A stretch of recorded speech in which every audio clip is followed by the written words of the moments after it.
apparently Donald Trump made a lot of money in the White House, not just his Jared Kushner or Ivanka or family or the Trump organization, not just the money that he's raised from his sad MAGA followers for like this court case and that court case, but no, from foreign governments while he was in office. $7.8 million from nearly 2 foreign governments during his presidency, according to documents released by Democrats of the House Oversight Committee, specifically led by Jamie Raskin. The pocket lining funds included money Trump received from some of the world's most unsavory regimes. Which ones? Big spenders.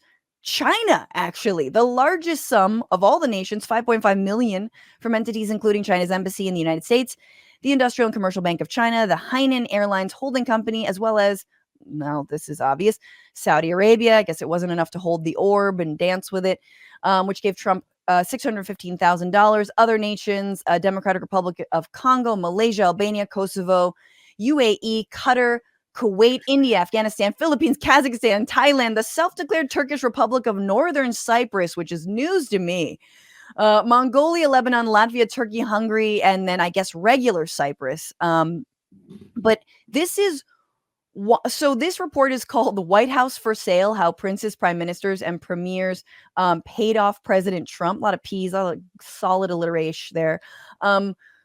It is illegal in the Constitution. Article 1, Section 9, Clause 8 says you can't take gifts if you're the president unless Congress is like, okay. Yeah, go for it. Yeah, you can. Yeah, that's fine.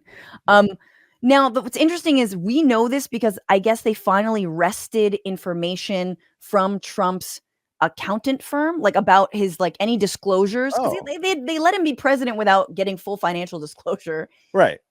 Got it for a window, and then the Republican chair, is it Comer, was like, nope, windows closed. You don't have to comply anymore. So this accountant firm does not have to comply. So there could be even more money that Trump received while in office from these foreign governments.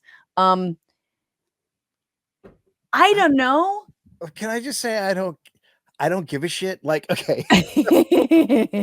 When I look at our government, everything is for fucking sale. The whole thing is a corrupt nightmare. Yes. We have a Congress that just does insider stock trading. It's just, this is not the thing. You know what I mean? Trump is a scumbag. Trump is a fascist. Trump is a nightmare. This isn't the way to do it. It's just never going to be, because when your side can also be pointed out for being corrupt, you can't do this. Yeah. This isn't a thing. It's like when they go after Hunter Biden, everyone's like, yeah, but everyone's got a crazy uncle and who does drugs. Everyone's got a guy who's got a problem in the family or whatever else. Oh, is he corrupt? Okay, but when I think of that, I think, yeah, but all their kids are making money off of stuff. All their kids are working with companies that have contracts with the government. It's just, it's what it is. It's the thing. Yeah.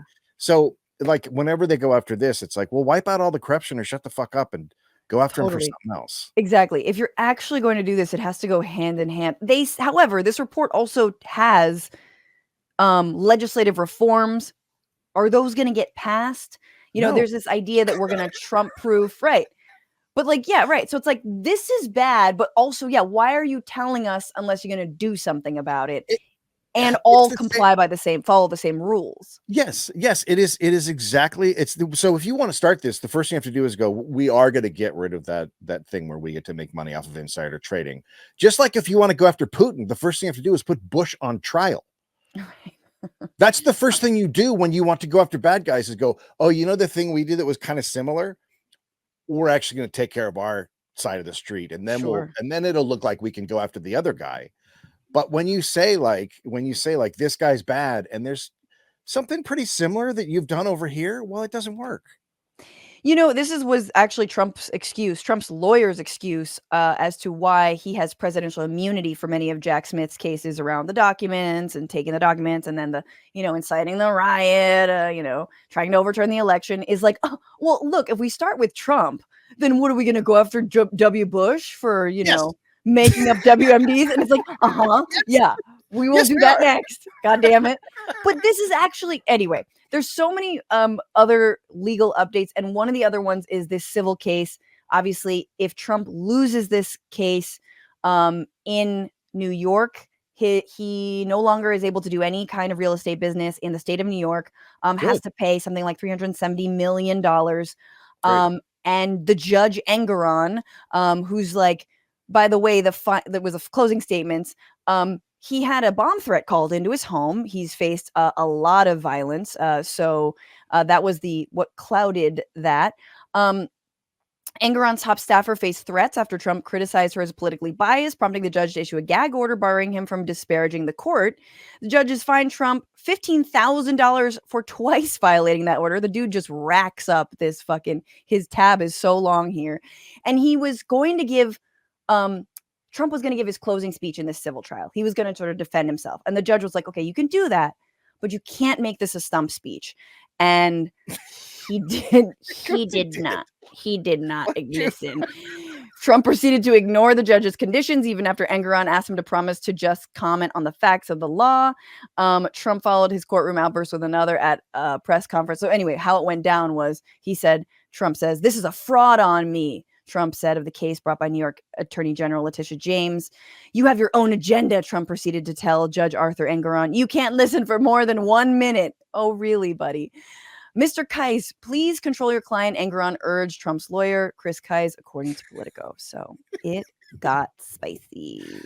I mean, look, I would guess if I'm a judge, I don't want to do that either, because the death threats are terrifying. Like they're getting him. And also, like, he has family. He has, like, Right. that's what happens to all these people that go against Trump. And kind of what's always happened to him.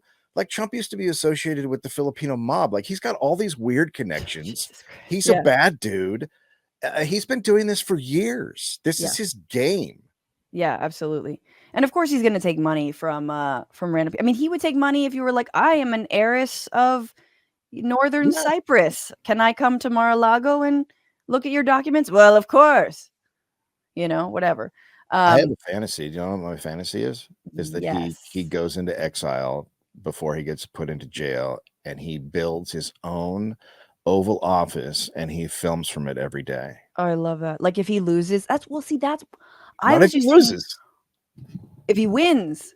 It doesn't matter. Oh, like a He just goes roaming.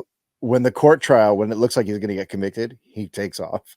So he just has a separate government where he's calling it the real government in another country. I've been I was just like, what if we all pretend? What if we Truman Show this thing? We could do Pretend that. like he has won Yeah, and he is the president. totally. You put him in his little bubble. You put him in a little fake soundstage. He lives in there. He thinks it's real. Yeah. What's going on, Frantifa? If you haven't already, subscribe to this channel right now. Hit that button. And also, you can become a patron and support the show every single week. Get access to bonus episodes and exclusive merchandise. Patreon.com/Bitchuation Room. Do it.